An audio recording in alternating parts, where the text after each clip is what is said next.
Today, in the media conference with Lal Goel, which is brought to you by V4 News, Karu News, V4 Stream, Malnadu TV India, News Gaon se, Samvad Sarokar News, Bharat Post News, Gyan and Organ Donation India Foundation. Our endeavor is to enlighten you with the current topic, and today is a thought leadership series. But before I will go on our thought leadership series, I would like to inform you that today world is observing World AIDS Vaccine Day. World AIDS Vaccine Day, also known as HIV Vaccine Awareness Day, is observed annually on May 18th. HIV vaccine advocates mark the day by promoting the continued urgent need for a vaccine to prevent HIV infections and AIDS. To acknowledge and thank the thousands of volunteers, community members, health professionals, supporters, and scientists who are working together to find a safe and effective AIDS vaccine, and urge the international community to recognize the importance of investing in new technologies as a critical element of a comprehensive response to the HIV or AIDS epidemic. The concept of World AIDS Vaccine Day is rooted in a May 18, 1997 commencement speech at Morgan State University made by then President Bill Clinton. Mr. Clinton challenged the world to set new goals in the emerging age of science and technology and develop an AIDS vaccine within the next decade. The first World AIDS Vaccine Day was observed on May 18, 1998 to commemorate the anniversary of Mr. Clinton's speech. Now, today one more day is being observed, that is the International Museum Day. IMG is an international day held annually on 18th May, coordinated by the International Council of Museums, ICOM. The event highlights a specific theme which changes every year to reflect the basis of the international museum community's preoccupations. Each year, all museums in the world are invited to participate in IMG to promote the role of museums around in the world, creating unique, enjoyable, and free activities around a theme discussed with the ICOM community for this special day. Since its creation in 1977, International Museum Day has gained increased attention. Media conference with Lal Goel wishes you on these international days and hope that very soon vaccine for AIDS will be developed to save many, many lives. Now coming to our main series, that is Thought Leadership Series. Crisis moments create opportunity. Problems and crises ignite our greatest creativity and thought leadership, as it forces us to focus on things outside the norm. Thought leadership is fundamental in business today and consists primarily of finding and sharing great information in a way that attracts and retains. Thought leadership is when a leader's thoughts are being used by leaders to lead others. Thought leadership is influencing a narrative by understanding what needs to be done. Thought leadership is the expression of ideas that demonstrate you have expertise in a particular field, area, or topic. A thought leader can be recognized as an authority in a specific field and whose expertise is sought and often rewarded. That can be an expert, a historical figure, or a wise person with worldly impact. Many strive to become a thought leader in their respective fields. It takes dedication, patience, strategy, and education. In this series, we will be asking straight questions and we expect a straight answer from our thought leader. And today our thought leader is Professor Dr. Pramod Pathak. Professor Dr. Pramod Pathak is reputed international corporate trainer, public speaker, blogger, and columnist. He is the former professor and head of management studies, IIT Dhanbad. He is postgraduate in psychology and an MBA with PhD in stress management from Banaras Hindu University. He is a reputed management and psychological consultant and is the founder of Kaizen Mantra, a training and consulting organization. He has also founded the Goodness Movement that aims to spread positivity through writings and lectures. His columns are published in leading newspapers and periodicals, and his blogs are read globally. He was full He was also on faculty, Institute of Management, BHU. Having guided some 30 PhDs successfully, he has written several books and over 100 research articles in reputed journals. As a global lecturer, he has delivered talks at various international seminars, conferences, and workshops in several countries. And today, our topic is value system in society. Welcome, Professor Dr. Pramod Pathak on our show. Professor Pathak, as you know, today is a thought leadership series. In this series, I am going to ask a straight question to you, and I expect straight answers from you, being a thought leader. So my first question is, what is value system in society? First of all, thank you very much for inviting me to your show and to deliberate on a very important subject that in fact is at the what we call root of all the problems we face. So the question you asked me, what is value system? Now, see, value system, values, in fact, we'll have to define values first. Values are the evaluative standards which we use to determine what is right and what is wrong. Values also go at the core of our behavior. They are the motive force of life. So values are those causes that we hold close to our heart. Values are those causes for which we stand. Values are the causes for which we fight. Values are the causes on which a society develops and runs. So for instance, I'll give you just one example that will give a better idea of the concept of values. See, in fact, it of course will throw light on not entire value system, but at least one aspect. So, for instance, these days, what are we witnessing? In fact, we are witnessing a constant confusion all around. For instance, you take any issue, and there will be two sides on that. And every side will have its own arguments to prove or to say that the side which he or she is taking is right. But see, one thing is very clear, that what is right and what is wrong. So that confusion has created some kind of a, what we call misconception about the idea of values. So in fact, right and wrong the dividing line between right and wrong has become very thin. So the value system of the society will determine how people behave and how they take their actions to the logical culmination. In fact, the example which I wanted to mention was that of Mahatma Gandhi. Before him, many people would have traveled from train to South Africa. And before him, many people would have purchased a first-class ticket and would have not been allowed to travel in the first class. But when he was thrown out of the compartment, he took it up as a challenge. Because his basic idea was that if he has a first-class ticket, he must be allowed to travel in the first class. So that is what a value system is. That individual as well as society. The societal value system are also there. In fact, these days, what are we witnessing? We are witnessing complete, what we call disregard for norms, for rules, for law and everything. In fact, the age-old ideas or concepts which we used to adhere to, which we used to cherish, like lying is a sin, greed is not the right approach, and pride comes before a fall and things like that. No one bothers about these things these days. So the entire society has undergone a sea change as far as values are concerned.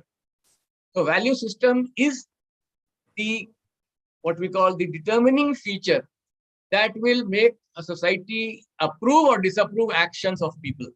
That is what value system is all about. Okay, Professor Pathak, you say about the value system, about the values. Now, who is going to decide which is right, which is wrong? You said there is always two sides. One side say I am right, the other side also says I am right. After all, there is only one side which is right. But if we consider that this is right, the value, which value, who is going to evaluate whether this values, you have given the example of Mahatma Gandhi. At that time, it is fine.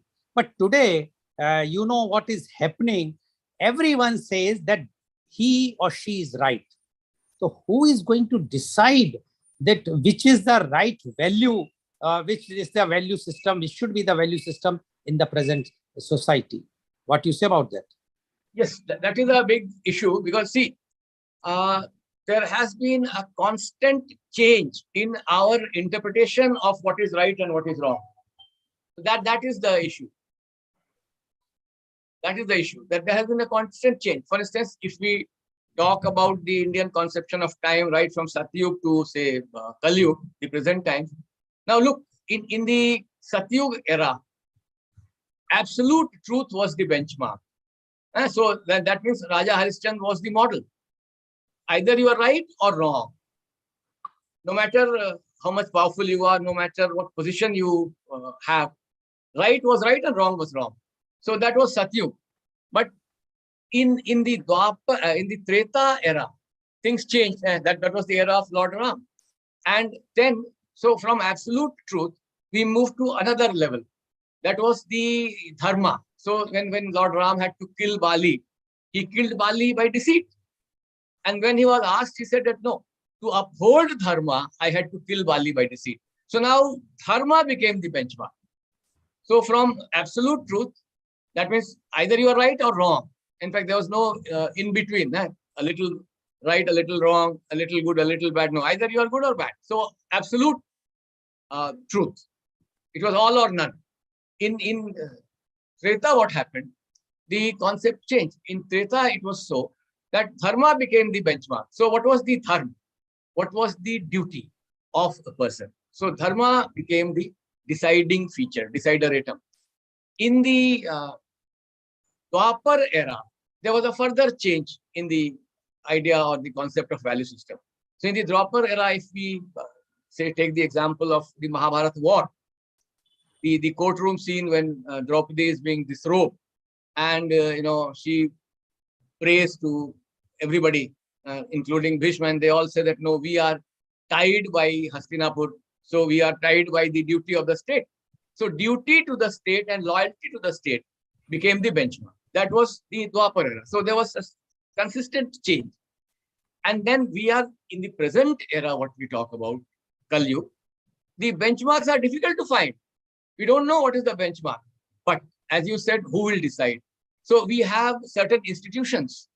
Of course, the institutions may also go wrong. We don't have any control over that. But by and large, we have certain institutions which determine what is right and what is wrong. For instance, in the earlier age, it was religion. Religion was that institution that decided what is right and what is wrong. So there were the 10 commandments, there were the rules of living and things like that. You are supposed to do this and not do this, do's and don'ts. But subsequently, that gave way to state, the kingdom or the ruler or the king's court. That became the deciding feature. And subsequently, in the later stages, what we find today is that there is a rational legal authority. So there's an elected government, there's a law, there's a court of justice and things like that. So naturally, these are the institutions that will decide what is right and what is wrong. But there is another very important dimension to this. And that in management jargon, we call it the mirror test. So mirror test is a concept given by a very prolific writer on management, Peter Drucker. Drucker says that on any given day, every individual, he encounters the mirror, seeing his face for quite a number of times. Now, Peter Drucker's take is that if you are looking at your face honestly and you are not feeling any kind of a guilt or shame, that means your conduct has been by and large ethical. So you have behaved in a values based way. But there is a question. The question is that he has added a condition that if you look at yourself in the mirror honestly, so that is the issue. And that is a big if. That's a big if. Okay. Now, you have mentioned about the India. You have given all the eras, and you have said about Satyug, Dwapar, Treta, and Kalyug. What about other countries? After all, value system in the societies are prevailing everywhere in the world. Yes. Now, if we compare our country, India, with other countries like UK or USA, as you are a well-traveled person, can you give some light on the value system in other countries? Yes. See, in the Western society, what has happened is that their values are more driven by materialistic interests. There was a time, of course, in the time of the Old Testament and all, when there were those 10 commandments given by Moses. But by and large, those ideas have changed. For instance, the 10 commandments said, love thy neighbor as thyself and no adultery and things like that. But those ideas have changed. So there also, the interpretation of the concept of values has undergone a change. And today what we find is that there are many things which, in fact, in those days were not approved, are being approved by law. So that of course, is there. So they do also have a value system. But that value system is largely based on materialistic norms. So materialistic sense, you can say. They are more materialistic in their values. Professor Pathak, when we compare our country values, at one time we proudly say that India is a country which believes in values, and as you have mentioned about the earlier ages. But today, other countries are making fun of us several times. They joke on us about our values. If we have to rate ourselves, do you think that India still have a edge on other countries like earlier times, or its values are declining? They are certainly declining, and there has been a consistent decline in the value system of the society. So now the problem is that we are not bothered about the means. We are more interested in the ends. So a student, if he thinks that he can get grades by cheating, he does it. Because for him, the ultimate objective is grades. So that way, of course, there is a constant and systemic decline in the value system. And on this count, I must say that there are certain Western countries where they are more, righteous in their approach. So, in fact, but this is more some kind of an individual, assessment. So, rather than any universal assessment, it's very difficult to make. Individuals are the persons who determine what is right and wrong, who determine whether to do an action or not, because that is why values is at the core of individual human behavior. Professor Pathak, you being a professor yourself, is any university is offering any course on the value systems or not? If not, why? No, every university, in fact, these days is offering a course. Even in the engineering courses, they have a paper on values and ethics. In our management course, it is very important. In fact, when I was doing my MBA, there was only one chapter in Principles of Management on ethics. And that was also largely related to the social responsibility of business. But these days, there is a full subject on values and ethics. I have been teaching that subject for almost 3 decades. There has been a paper on values and ethics. And if you go to the Western universities, they are in fact more focused on values and ethics. In fact, in the Indian universities also, IIMs also, they teach values and ethics in rather considerable detail. Then why do you think we are witnessing this situation when you are teaching and the students are aware? And one side you said that students are doing cheating by copying the things, and forget about the students. Why we blame only the students? What about the educator? Educator is also doing cheating by. Yes, I just give an example. But the educator is also doing the value system has got deteriorated like anything. Earlier the coaching was not there. Nowadays every nook and corner you will find coaching, whether online, offline, or nowadays the online coaching. So that is also declining the value system. It Do is. you agree with this? It is. It is certainly. See, this is an era of marketing. So, in an era of marketing, you can sell through marketing strategy anything you want.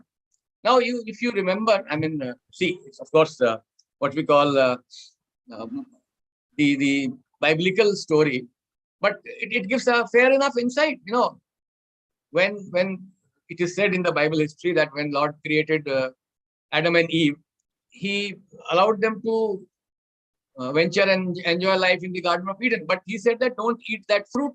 There was one tree which was not they were not allowed to eat the fruit from, that apple tree. It's called the forbidden fruit.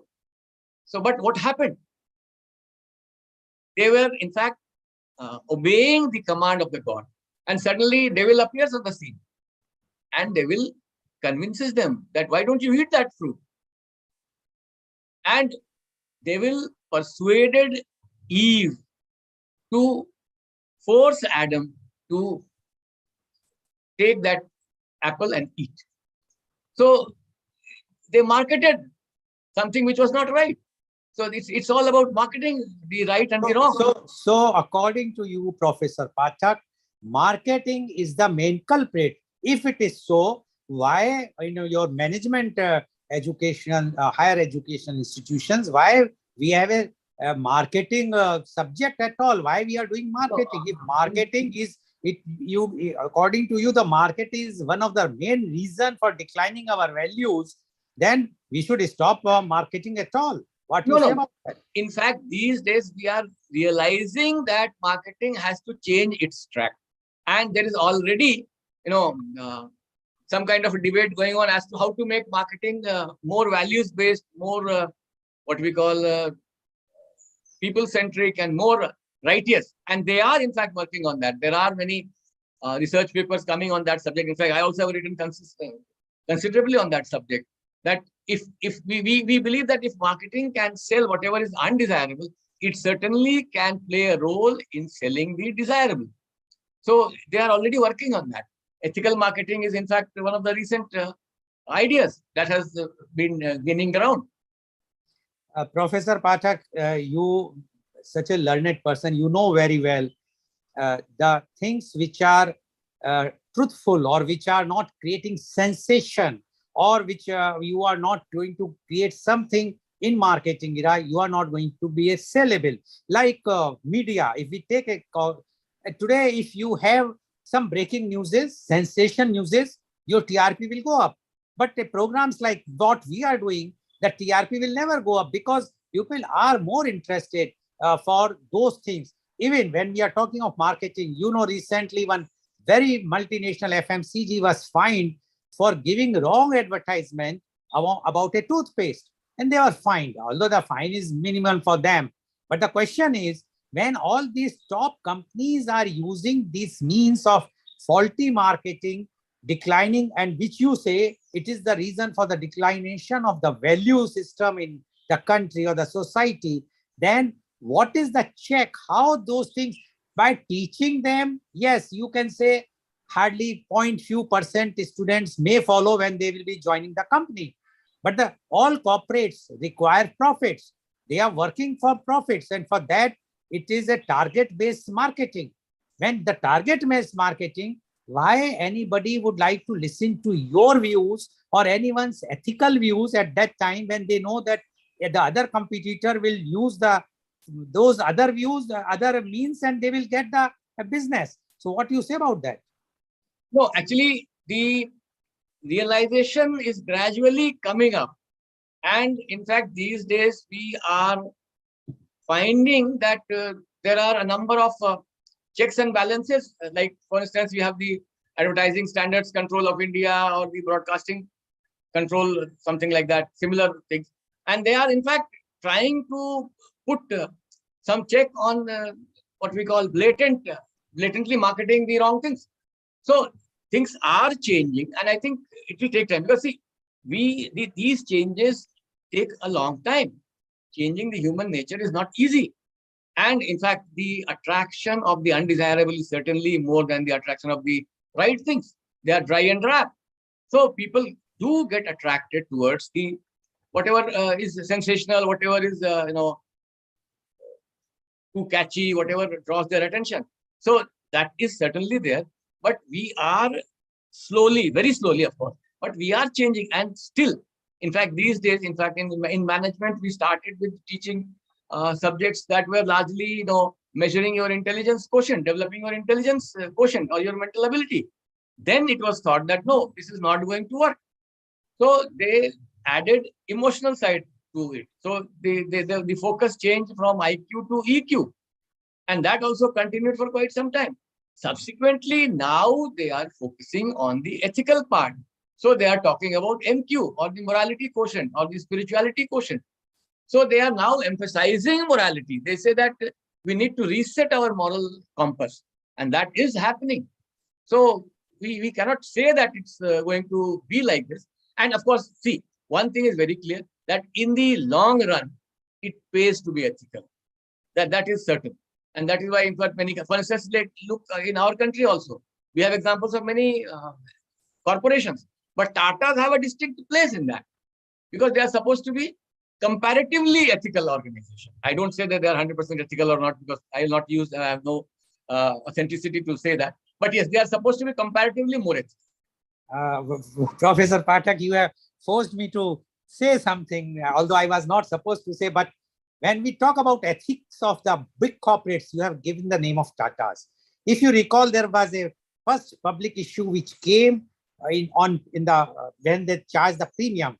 It was the first public issue called Tata Timken Company. And if you remember, there was a huge media report that all the top government bureaucrats, all the bank's chairmen and the MDs were shown as the Tata Timken Company's employees, and they were allotted the shares from employee quota. So where were the values of the group? So I think we should. I said comparatively. That's what I said. See, I'll tell you a very interesting story from Gandhi's life that will explain what values we need to have in business. And it's difficult, of course, these days. So in fact, the story is that it's an anecdote from, I think, 1940, somewhere around say between 47 and 48, the beginning of the year, when just before Gandhi's assassination. It so happened that there was a gentleman called K.T. Shah. He was an industrialist, and K.T. Shah had given financial support to the Congress then. So K.T. Shah, when India got independence, he had in his mind to open a school in Wardha. So he approached Gandhi and he said that, Bapu, I'd like to open a school in Wardha, and I would like you to inaugurate that school. Gandhi was initially reluctant. He said that, no, why should I do that? Because I was a lawyer and now I have become a politician. So I have no business to talk about education. But K.T. Shah insisted. And then it so happened that on that day of the opening, when Gandhi reached Wardha, K.T. Shah asked him to say something to the teachers and the children, what kind of an education should be imparted. So Gandhi said that, according to me, the education that has to be imparted should be such that if I ask a student or a child that I purchased an apple for 4 annas, those days 4 annas were in the currency, chavanni. So if I purchased an apple for 4 annas and sold it for 1 rupee, what will I get? And if in answer to that question, the student or the child says that you will get jail, that is the kind of education I want. So that is the level. That means for his objection was that there is no justification of 300% profit. So that is what Gandhi's idea was. Similarly, when Madan Mohan Malviya also planned the Banaras Hindu University, his focus was on character building. He said that more than good managers, good engineers, good doctors, I want good persons. That should be the role of the university. I mean, it's altogether a different thing that has not exactly happened. But yes, we are aiming for that. So Professor Pathak, if we will say in other words, it is the human nature where the values comes. Don't you think this is for the values, the parents are more responsible? Because you are talking about the management student. Management means the student have already crossed 18 or 20 years of his life, and especially the childhood spent with the parents. So do you think the parenting plays a very big important role in the values system in a human being? Certainly, because family is the first school. So mother and father, they are the first teachers. And that is how, in fact, there is no equivalent in English, but that is how you pick up sanskars. That is the exact equivalent from where you become values driven. Sanskar. So those sanskars are picked by seeing, by observing, there's a method in learning in psychology, we call imprinting. We see and then we learn. So parenting, of course, is very important. If the right education is given, if the right sanskars are given, the progeny, the child, the son, the daughter will become more values driven. That is very simple. Now, I would like to know from you as a management person, if values has to be inculcated in the society, it should be done from the bottom or from the top. Like there is a pyramid. So if suppose the top person is corrupt, then what will be the value system in the society? Or if the top person is honest, then what will be the impact of the value system in the society? See, values have to be inculcated at all levels. That is the first thing which I would like to emphasize. So if the top person is corrupt, then also there can be, people who are ethical in their conduct. It's not all that about the top man only. Leadership, of course, is important, and leadership has a greater impact. But by and large, at every level, we need to inculcate values. So if the top person is, known for his value system, it will certainly have an impact. There's no doubt about it. But it's not the only factor, because every individual counts. So your society, your corporation, your team is only as good as the individuals are. So don't you think values were always questionable aspect of human conduct? They were, yes, they were.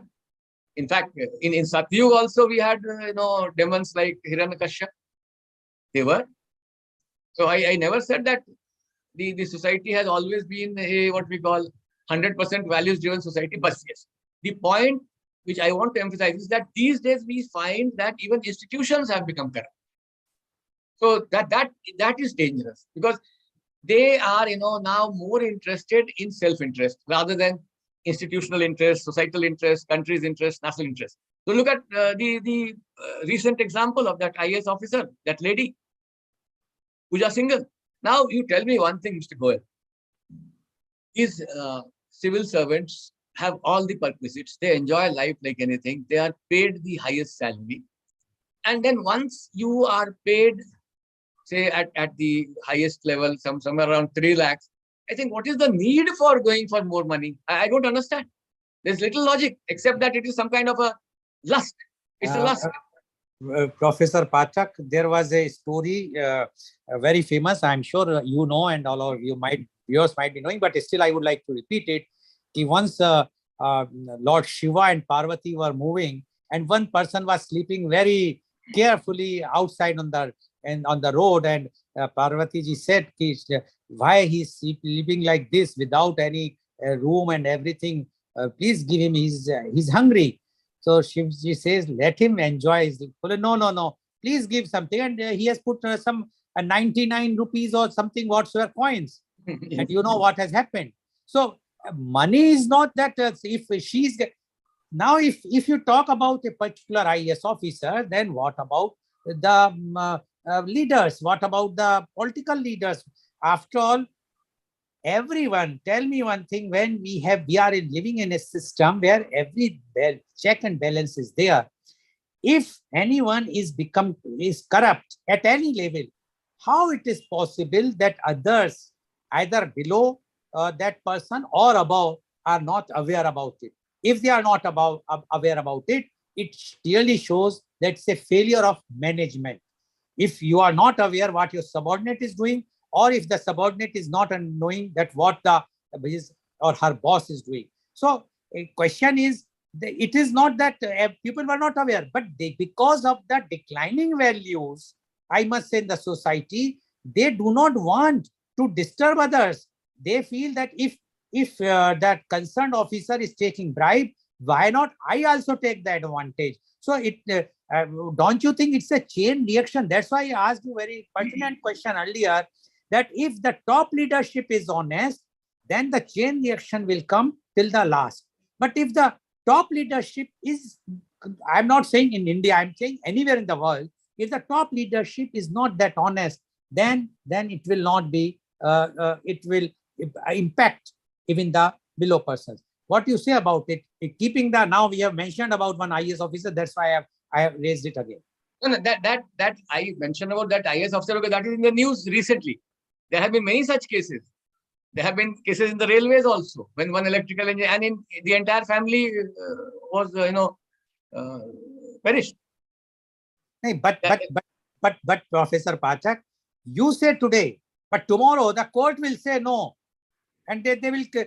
We know very famous case of one minister called Sukhram.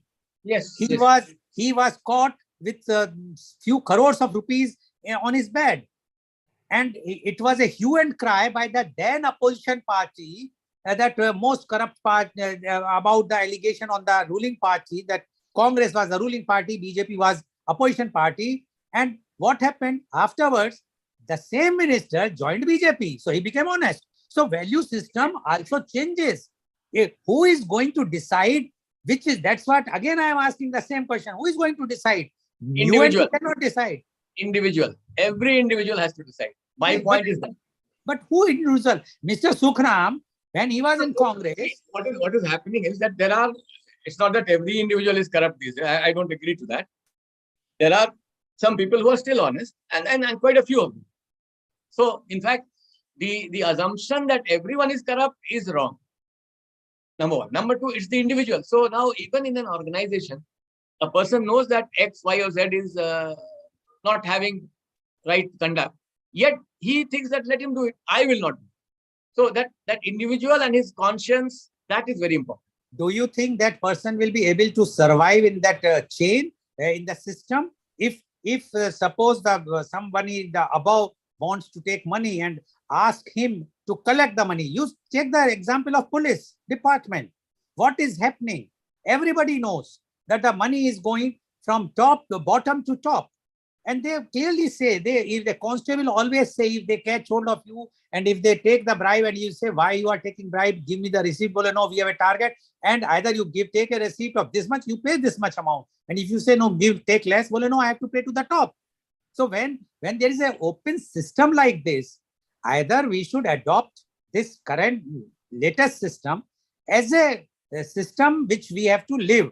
So once we will live in the system, there is no problem. No, but as you said, that can he survive? Here I have a difference. Some people may have to pay the price, but some people survive also. There is one thing. If you are known to be a man of integrity, no one is going to bother you. But you have to prove that. Professor Pathak, talking of each other is fine. Many people lost their lives. They have been killed cold-bloodedly, openly. You know, famous cases in UP and Bihar and other places when the engineers were shot dead by those who, the corrupt people in the same department. I agree. So the question is, if I have to lose my life, I will go for the value. But if I want to survive, now again I am asking you whether this value system which we are talking is of any use today. What for? No, the point is not that. The point is that if every individual becomes corrupt, there will be complete chaos. There will be complete chaos. In fact, we are already heading towards a chaos, but the system is surviving still because there are some people who are still not all that wrong. So what will happen if everyone is corrupt, everyone is a liar? Nothing will happen. There will be a complete chaos. That's true, but value again. Anyway, what you said. Now, my question to you is: if so, what you are saying, then why to question what is happening today? Why we are asking these questions? if you are saying that everyone is not corrupt, yes, I agree with you. But values, the corrupt person feels that he or she is full of values, and the non-corrupt feels he or she is having values. Yes. Who is again? The question is coming. Individual. I repeat, individual conscience. The person who is corrupt also seeing the mirror, as you said very clearly. And in the mirror, he is very happy. He sees that he's glowing. But he's using the best perfume. He's using the best clothes. What he see, or he's wearing best clothes. What else he require? No, it is about the stage of awakening at which an individual is. So every individual is at a certain stage of awakening, which keeps on changing. So even the biggest of the corrupt person also comes to this realization at some point of time that his actions were not right. So that is when his conscience awakens. And I'll tell you one more thing, that the conscience almost always tells you what is right and what is wrong. The only problem is that we don't listen when we are inebriated with power, when we are under the influence of ego. But gradually what happens is that there comes a stage when we listen to the conscience. And then we realize, but maybe in many cases, by the time we realize, it is too late. Professor Pathak, you are now talking about the conscious. Consciousness. What is there? How anybody? We are in the we are 2022, and if we talk about that, how you will gauge it? How you will understand what your conscience is saying to you? No, conscience. I'm talking about conscience. Yes, conscious. I'm also saying the conscious. What your conscience is saying to you, आपकी आत्मा की जो आवाज है, अंतरात्मा की जो आवाज है, we have seen, if you remember, there was a cross voting somewhere in late 1960s, and when Ayaram Gayaram, अंतरात्मा की आवाज पे voting हुई थी. Do you think that was अंतरात्मा's voice? You remember 1969? V.V. Giri. When V.V. Giri case was there, then the split in the Congress. Sanjeeva Reddy. Yeah. So they said that they voted out of the voice of conscience, but that of course was political strategy. So values, it all depends. I said absolute values are not there. So that's why I said that it is individual. Every individual did not listen. There were some people who did not listen. So I'll give you an example. Lal Bahadur Shastri. Now, there's a very interesting example from his life. When he was in jail as a Congress worker, those were the times when the party used to send 50 rupees to every family of the person who was jailed. So Shastri ji's family also used to get 50 rupees. On one occasion, it so happened that his wife Lalita ji, she used to go and visit him in the jail and talk to him. So on one occasion, when Lalita ji was there, she was telling about what is happening and how she is getting all those 50 rupees. So Shastri ji asked a question, that tell me one thing, is that 50 rupees enough for you? So Lalita ji said that no, it is more than enough. I do my monthly expenses, I have budgeted it in such a way that my monthly expenses are taken care of in 40 rupees and I save 10 rupees. And the next thing which Lal Bahadur Shastri did was that he wrote to the party that from next month, the scholarship for my family should be reduced to 40. So, but as I said, individual is very important. Not everybody. Professor Pathak, you are giving example of Mahatma Gandhi. You are giving example of Lal Bahadur Shastri. What happened to their families? No, Anil Shastri is doing well. Today, a student asked this question because it's a time of science. Everybody wants to know how, why, etc. So, question is, who are our role models today? Are they our role models? Now you have come to the right thing. Are they our role models? No. Our role models is all celebrities, all those who are coming in the aeroplanes, who are landing by the helicopter, who are flashing, who are moving the best available vehicles or the cars. So if they are our role model, and then if we know that if we will be doing honestly the work, it is not easy to reach on the top ladder. You have hit the nail on the head. Role model. That is the thing which is missing. In fact, the society has too many role players, but these days role models are very few and far between. So we need the right role models who can be imbibed. And I think there are people. It's not that every role player is. Can you give examples of role model who are there now, whom the youth should follow nowadays? And can you give some examples? Give me 5 names.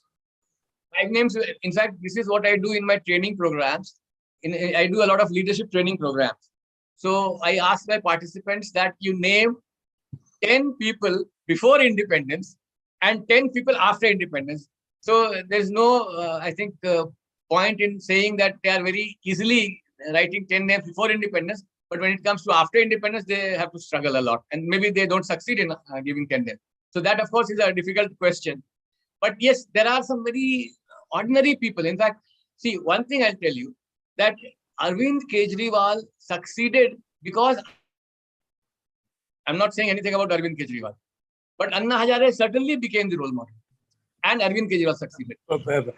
Professor Pachak, Anna Hazare became a role model at that time. Yes, yes. Today, he has become a zero. Today, why he has not spoken for many issues? And of course, yes. So he cannot be termed as a role model now. No one will say. I told you then. So you see, for one incident, just to in my opinion, he was a manipulated role model. He was not a role model for anybody. I am asking you, who is our role model today, whom we can say very clearly, okay, we will follow him or her, and we want to become like that. It's difficult these days. I think it's so that it clearly shows that the values system in India were far better earlier times than now. Now my question to you is, what are the determinants of value? What are those values? Why they are being going down? What is the reason for that? See, because we have chosen the wrong benchmarks, we have chosen the wrong role models, we have chosen materialistic values over spiritual values. So, in fact, now what is happening in the school, when we were studying, we had one very important subject which we used to study, moral science. These days, moral science is not being taught with that seriousness. I know somewhere, in fact, they have started teaching again value ethics and moral science and things like that. But it's not to the same level, not to the same seriousness. So, see, as I said, you rightly mentioned that teaching engineering students values and ethics because they are already 18 years plus. So their personality is more or less crystallized. The same thing with management. But we have to emphasize from the school, but what is happening in the school? In the school, we are so, in fact, obsessed with technology, and competition that we have forgotten about other things. Values are not the matter of concern for any school these days.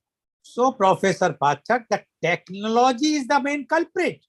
Can we say that our values have gone down drastically recently in last 30, 40, 50 years because of the technology? Is it overemphasis on technology? Yes. Not because of technology, but overemphasis on technology. But technology, see, it's a dynamic thing. Technology, today what technology we are using, I'm sure after 20 years or 30 years or 10 years even, all this technology will become obsolete and new technology will come. Yes, they will. So you mean to say the values will be declining day by day, and the day will come then when everybody will be valueless? No. That's what I'm saying. That then the whole world will collapse. It cannot happen. It cannot happen. Now, where we are going wrong?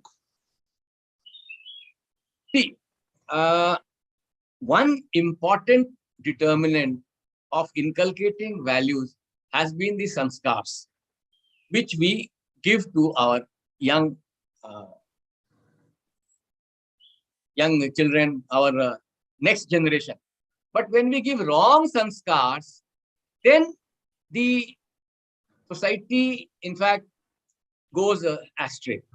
So that education is the crux of it. Education is responsible for giving the sanskar. So education has to be re-emphasized, and it all is because of wrong education. And we need to now go back to the right education. If you remember, in our Taittiriya Upanishad, it is very clearly said. In fact, convocation, as we say, is a new thing, but no, those days also convocation were there. And after the end of the tenure of the student, the pupils, the guru would address them, and that was called Dikshant. And Dikshant would tell them about how to go and face the world, how to conduct themselves. And two very important things were told. Satyam vad, dharmam char. Tell the truth and follow the path of righteousness. Dharma was not religion, of course. So that kind of emphasis or re-emphasis on dharma, righteousness, has to be there. And in fact, the society is responsible because society has started lionizing the wrong. So the definition of success has changed. Gandhi ji always said that it is means which is important. We are now emphasizing the ends. So anyone who wins after committing 3 murders, he is welcomed and hailed by the people. And he also talked about 7 social sins, of which the most important was politics without principles. So there you are perfectly right that it should start from politics. If the politics is cleansed, gradually it will percolate to the society. See, now 2 points you have raised. One is education, another is politics. I will take first the education. Do you think Indian education system, as you said, failed as far as the value system is concerned? Do you think we will go back to the Gurukul era again and it will succeed? Because as you also accepted that the giving the moral science education at the age of 18 or 20 will not serve the purpose, but the basic, the foundation is required, that is a schooling time.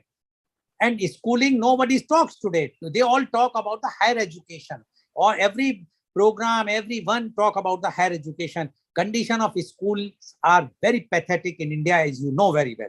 So do you think the education system, although National Education Policy 2020 speaks about the changes, but do you think those changes are sufficient, or we require drastic changes and go back to that type of system, Gurukul system, or some other improvised system which will inculcate the value system in a human being or a child, so that it will be in turn go to the society? What you say about this, Professor Patel?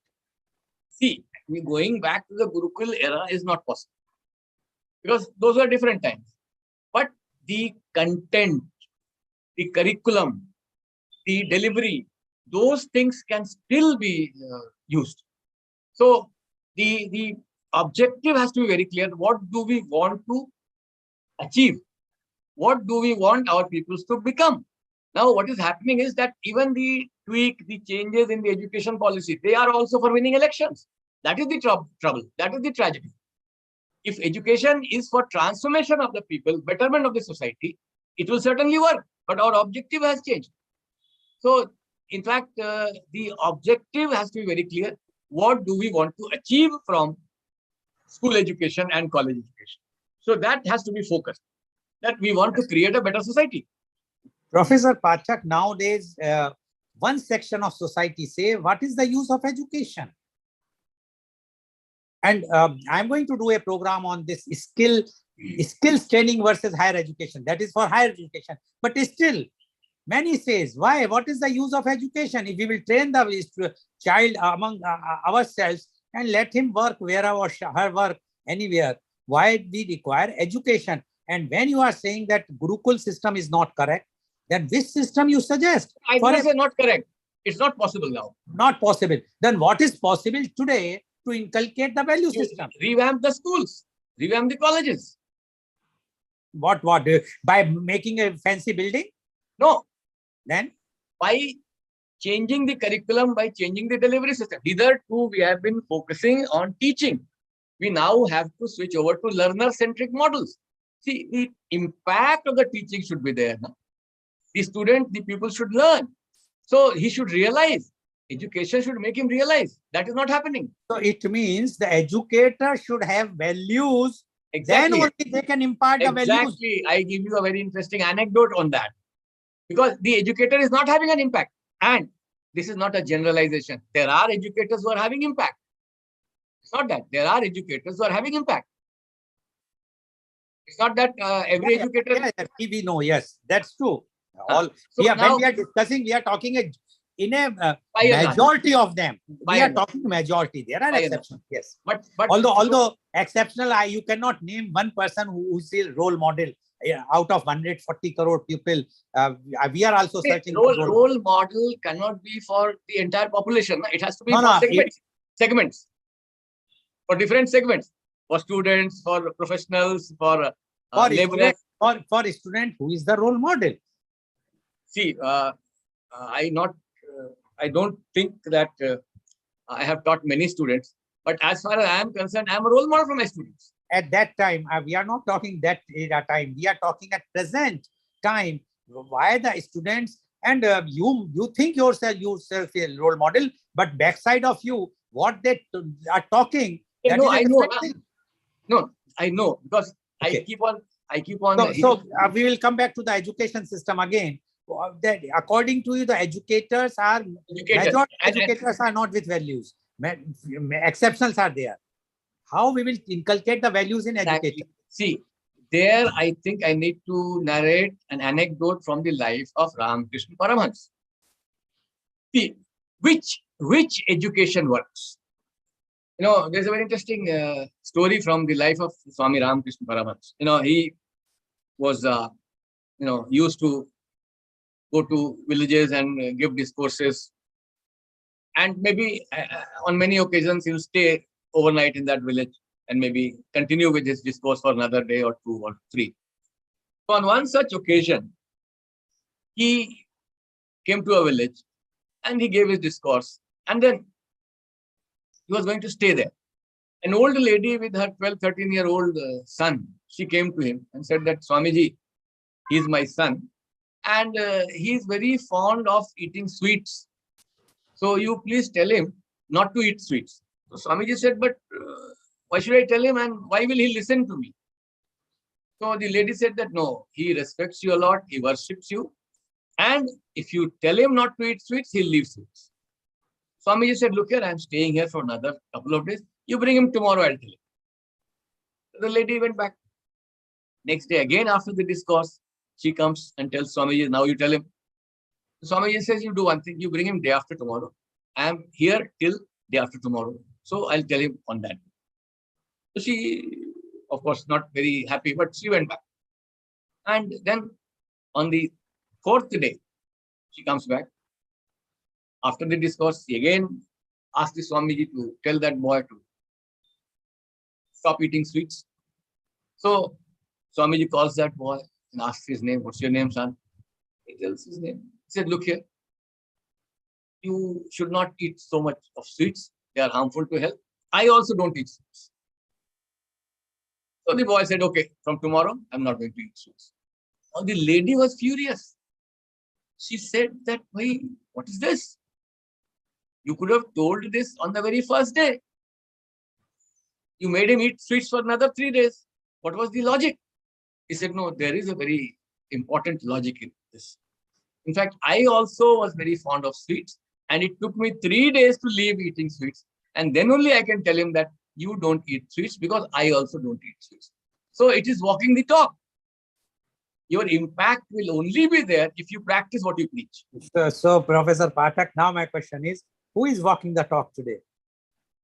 There are people. Give me example. But I cannot know because I don't know everybody. So the problem in the India is, or anywhere in the world is, unless we will do what we preach, if we exactly. which is not possible. Anyway, now you mentioned about the politics. Again, the same thing.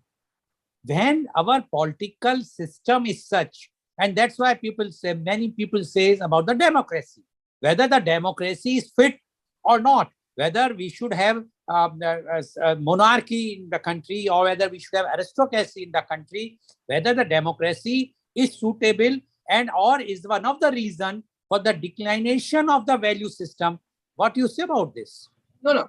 It's not about the system of governance. See, democracy is not working. Capitalism is not working. The Chinese system is not working. The Russian system is not working. So it's not about the system. See, the basic ingredient of any system is the human element. So as long as that human element is spurious, there cannot be a perfect system. That is the whole idea. And when the human system is perfect, you don't need a system. That was what was happening earlier.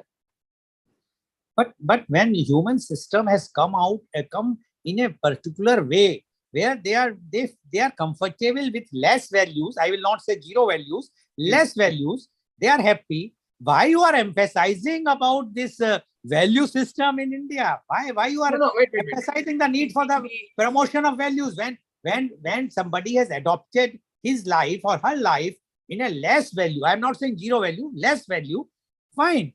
Why you are emphasizing that the need for the idea of, in fact, you have used the right word, happy. So the idea of values is to create a happy society, but we have defined happiness wrongly.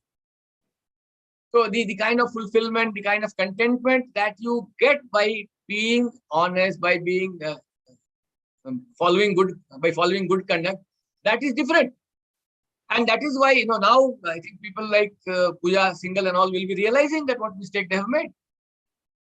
So it's not about, we have wrongly defined success, we have wrongly defined achievement, we have wrongly defined happiness. And that is why we have made so much progress technologically, we have so much progress in material wealth, but we have become some kind of a pauper as far as spirituality, as far as happiness, as far as feeling good is concerned. That is what is happening. Professor Pathak, now we talk about the happiness, as you mentioned about happiness. Do you think value system is having any correlation with the happiness? It is. It is. Now, why do you think that this lady IAS officer went after so much of money? Is she happy? She wanted more and more. That is lust. It's not happiness. So there is a yes. Professor Pathak, you are talking again and again about this lady because she is in the recent news. But who is on the fault? Today, all your big business schools are promoting one thing, that one of the students got 2 crores or 3 crores package by so and so multinational company.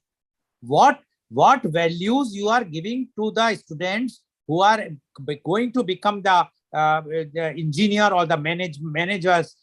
Are they only goal is to get the maximum package, or their goal is to serve the pupil honestly?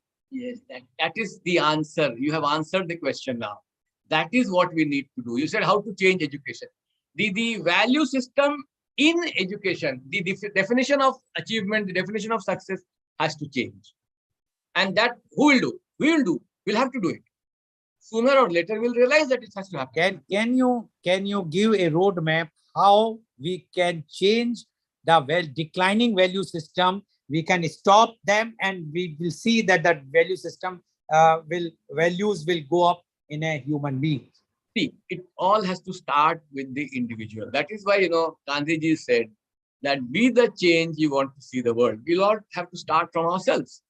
We cannot change the world, but with everyone thinking that he needs to change, I think there will be a change. Today, if you will do the voting, I'm sure many will vote against Gandhi today. So we cannot say yes, maybe. So it is again how you can say that anyone is a role model. Earlier, fine, we have Netaji Subhash Chandra Bose, we have Madan Mohan Malviya, Lala Lajpat Rai, Rani Lakshmi Bai, Pandit Jawaharlal Nehru, Mahatma Gandhi, many. We can take names, Sarojini Naidu, etc. But today, when we have such a declining condition of values, again I am saying, why we, because it means you want to revolutionize the entire society to accept the value system. Value system, yes, please. It will have to. The society is heading towards disaster and chaos. Look what is happening. See, now you look at the what we call the Russian-Ukraine war. The war is continuing. No, it And was earlier also. Earlier, so we used to have world wars. So what is the difference? exactly. And the point to ponder is why world wars happen only in Europe. No, if you talk like this, then what about Sri Lanka? It's you're in your neighboring country. What is happening there in Sri So, Lanka? because they have again imbibed the wrong value system. So, See, yeah, yes, please. we have, in fact, again, I come to that very basic issue that the role of education, the role of what we try to inculcate in people has to change. The role of educators has to change. The role of education has to change. Now, what is happening? We have not been able to inculcate the right values because we did not impart the right lessons. As you said, now these days, it's very interesting that you go to railway station, you go to marketplaces, you will find, posters of teachers. Mr. X, sir, Y, sir, science coaching, physics coaching, like film stars. So what are they trying to do? They are trying to attract customers. So student has become a customer and a teacher has become a product. That idea has to change. The same thing happened with media. Earlier, the media was for a mission. It had a vision. Now it is only for commission. So we'll have to reorient everything. See, there was a time, if you go back to the earlier days of Satyug, there was no state. It was what we call laissez-faire. And laissez-faire has been wrongly defined. Laissez-faire was because every individual, every citizen was responsible. So there was no need for a state. But then chaos set in. And then state entered. So that there will be some regulator. So the king became the regulator and the epitome of dharma and the representative of God. But it did not work. So, in fact, they now say that democracy has failed, all crises have failed. There is need for meritocracy. That means the right man should be at the helm of affairs of whatever position or whatever position he acquires. So he should be at the helm of affairs of his own domain, but the right man. So there should be a person who is capable, a person who is competent, rather than getting elected. Well, who will decide that who is a competent person? Of course, the whole thing is and who is going to put? You say he or she will not be elected. If it not, then it comes to be like monarch, or that one person is being said that I am now the boss, either monarch or dictator, whatsoever term you use. Say that I am now the boss of this country and I will rule. Is it possible? It will become anarchy. Monarchy is also leading to anarchy. And these days what is happening? All around the world you find that there are the elected representatives have become monarchs. Hitler was also elected. See, if you remember, the Aristotle has given 6 forms of government. It starts with monarch, the perverted become dictator, then the aristocrat, the few people join hands and then they form the aristocracy, and then become oligarchy, the perverted form, and then the public revolt, and then the democracy comes. And once everyone takes the kitty, their share, they becomes the democracy. And again the monarchy will come. So according to you, yes, cycling. This cycle has to come. So according to you, the changes, churning is going on around the world. But what about the values? We are talking about the values. King will come, democracy will come, president will come, prime minister will come and go. But the question is, what about the values? How we can have a gauge or a meter to understand that this person is having from scale 1 to 10, 8 things in the value system, or is having 5 things, or is not having some values. How we can't have. That is why I'm asking again and again to you, who is going to guide a 3 or 4 years old child, or 5 years old child, or 8 years old child? What are the values? Who is going to guide them? And with a practicality that, see, if you will become like this, if you follow this, you will become like that. Who is going to do that? The parent. It should start with the parents, and then the school, and then the college. But do you think education is the answer? Do you think nowadays the parents are also role model? They are not. Then no, but again, I will not generalize. There are certain parents who are the role models. No, we are not talking of exception cases. It's not exception. See, I am doing so many, although every day I'm doing media conference, and the crux is coming. Even children nowadays are asking, who asked you to bring on this earth? Have you taken our permission? There is a case filed in Bombay High Court. How many? That is exception. That is exception. But otherwise, earlier parents means the family, joint family. Do you think, now my question to you, do you think joint family is required again to inculcate values, or nuclear family is the right thing to do it? Or I will frame a question like this: whether the joint family or the nuclear family, which is responsible for declining the values? The disintegration of family system has certainly a role to play. Disintegration of the family system has led to decline in values, because see, the entire system has changed. In the joint family, we had what we call so many people, so many actors, and they all had something to contribute. In the what we call nuclear family, there are only 2 or 3 people, and they also don't have time. They don't have time. So if they don't have time, who is going to inculcate the values? Exactly. That's what I said. That disintegration of the joint family system has been one of the reasons why this decline is there. You need to restore. Generational values are there, grandparents, grandmothers. Professor Pathak, if anyone is whosoever watching our show, they will feel that it means to inculcate or give the value system in society. We require radical change. We require that everywhere, in every sphere, right from the beginning, from the child birth till the end, we require lots of changes. Yes, do you think it's a practical today in today's world? Why not? See, what did Karl Marx do? He radicalized the whole thing. Of course, it went on for a certain period and then it changed. But what about Gandhi? He radicalized. So it is definitely possible. But I think, yes, someone has to make a beginning. But beginning from where? You require parenting to be changed. So the family orientation should be there, that they will have to change. Again, they go back to the joint family. You have also mentioned about that schooling system has to be changed. All those things. Now my question to you is, do you think National Education Policy 2020 is in this way, a way forward to inculcate the values or not?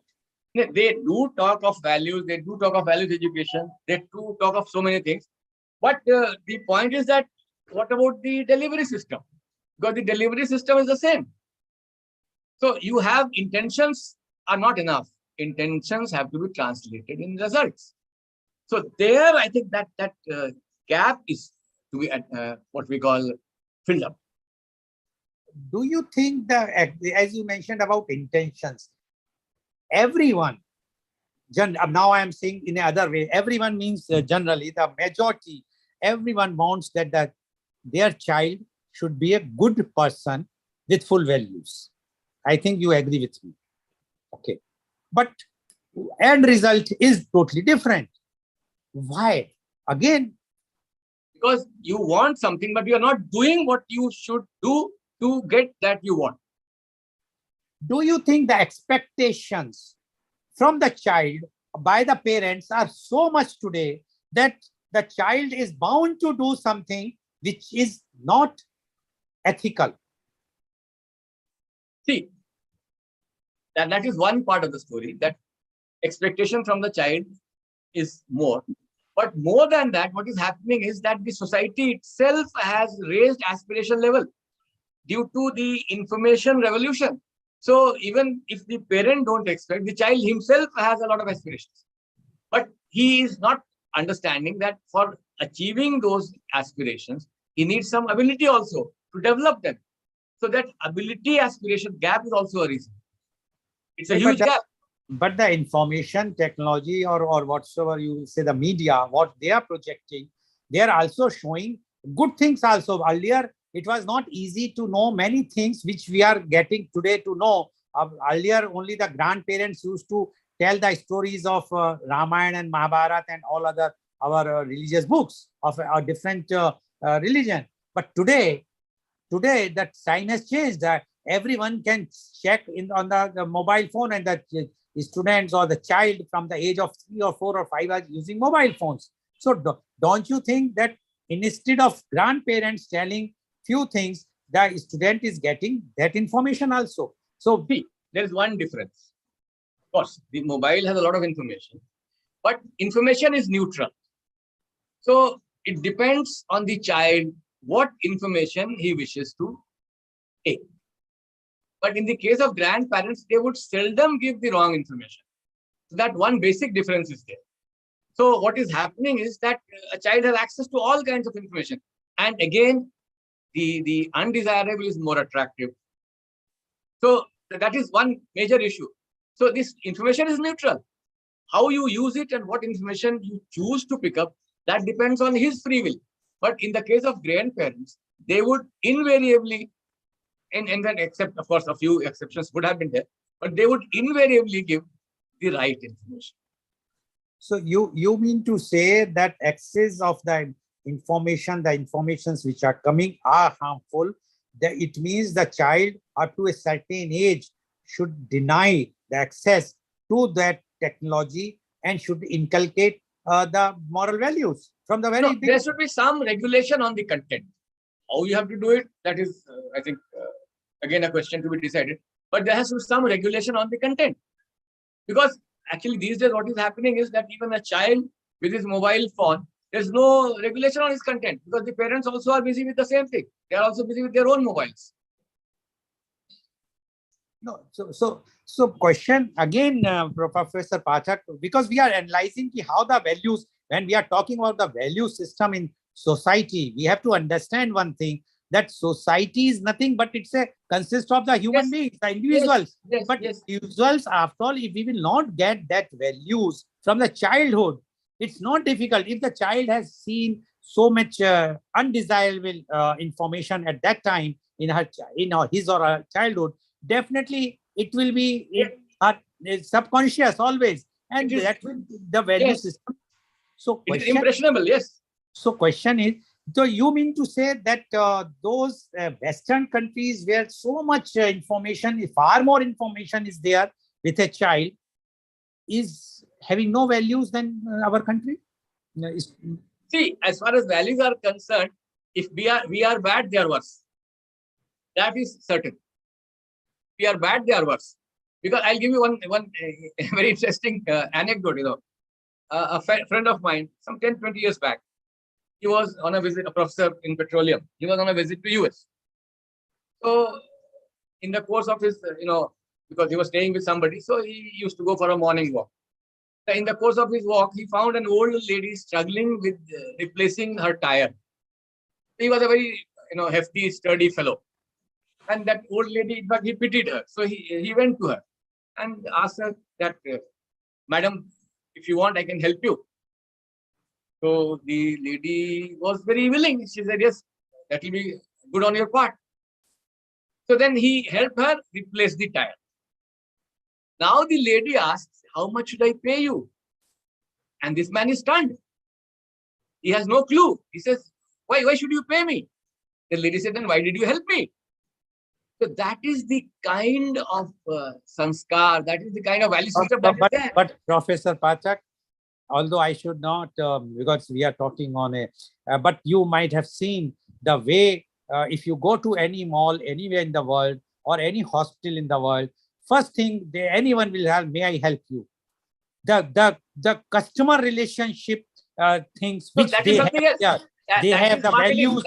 That is marketing strategy. No, but even forget marketing strategy. If you are walking on a road and by mistake, if you are crossing the road and the car comes, they will stop the car. They will allow you as a senior citizen to cross the road. They will not shout on you. But in India, try to do it in any of the road here, you will get a shouting, अंधे हो क्या, दिखता नहीं है, बुड्ढे तू सड़क पे कैसे आया, blah blah. Where are the values? That is the other part of the story, but I was talking about a different part. So they weigh everything in terms of money, dollar. Okay. So, you mean to say that we have to change? Now you have mentioned a specific thing about the money. Do you think the money is responsible directly for declining the values? See, nothing is directly responsible. Money also is needed. But how much money? And money from what source? That is the issue. How much money and money from what source? So money from right source and to a limited extent. See, this can be explained only in, again, a very old couplet from one of the very famous poets of India, Bihari Lal. You must have heard of him, read of him. Yes. So Bihari Lal used to say that Sai इतना दीजिए जामे कुटुंब समाए, मैं भी भूखा ना रहूं, साधु न भूखा जाए. That means, oh Lord, give me that much so that my whole family is surviving and I can give charity. Do you think that whatsoever salaries or the income system in India should go back and reduce the salaries of everyone in India, reduce the margin of profit, like you have given the quote of Mahatma Gandhi, then we will be able to inculcate the values? Today, if a IS officer is getting, as you have mentioned, about 2 or 3 lakhs rupees, let him or her become the same which were there about 40, 50 years back to about, say, 20,000, 30,000, and bring all the prices down. You need 2 lakhs, I'm saying, but you don't need more than that. 2 lakhs is fair enough. Okay. Now, my question too is media is responsible for the declining of values which were, because earlier there was no media, almost nil media. There were media means the newspapers, very few newspapers, and the radio. There was no television. I am sure you might be knowing at our time, our childhood, there was no television, but the time has changed. Do you think the media played a very, very important role in declining the values in society? See, the role of media, of course, is important because they create some kind of values in the society. So in fact, media is supposed to represent the society's values. So if the media shows whatever is undesirable, naturally people think that that is the in thing to follow. So media, of course, it's not a question of one institution or one agency. It is a question of many, determinants. Values don't depend on just one determinant. So everything is determinant, and family, greed, value system, individual, school, education, media also, politics also. Okay. Thank you very much, Professor Pathak, for giving straight answers to my straight questions, although sometimes my straight questions were not straight, rather they were curvy questions, but you have given all the answers. So viewers, you have seen today how the value system in society has declined, and especially, and as Professor Pathak mentioned, not everywhere, it's everywhere in the world, but in India also. Who is responsible? We have tried to analyze one department, 2 departments, and we found that everyone. Who are everyone? Who is society? Society, we ourselves, as Professor Pathak says, the individuals, we all are responsible for declining the values. If we will not inculcate good values to our own children, how you expect that when the child will become adult and when they will be doing business or service, will not have those values and will not have the good values, rather they will be valueless, and then the problem will start. So the solution of this is that we have to change ourselves. If we will change ourselves, if we will decide to change ourselves, inculcate good values to our children or the grandchildren, then only we will be able to say that our country is with having the same values which we used to enjoy in the earlier time of Sat Yug, etc. Otherwise, we will be comparing with all other countries, and we'll say that that country is on the scale 9 and we are on 8, or we are in 8, they are 7, it makes hardly any difference. It is we, me, and you who has to take a decision. Thank you very much. And today's program has been live telecasted by V4 News, Karu News, V4 Stream, Malanu TV India, News Now se Samvad Sarokar News, Bharat Post News, Gyan, as well as first shown live on Facebook and YouTube. And our endeavor to bring to you every day new topic in media conference with Lal Goel at 10:30 a.m. Tomorrow our topic is benefits of marriage counseling. Yes, you heard correctly. Benefit of marriage counseling, and our guests who are going to be there, panelists are Dr. Rajiv Anand, Senior Psychiatrist and Marriage Counselor, Mumbai, and Miss Rashi Lashkari, a counseling psychologist and family therapist, Mumbai. So please tune in tomorrow for media conference with Lal Goel at 10:30 a.m.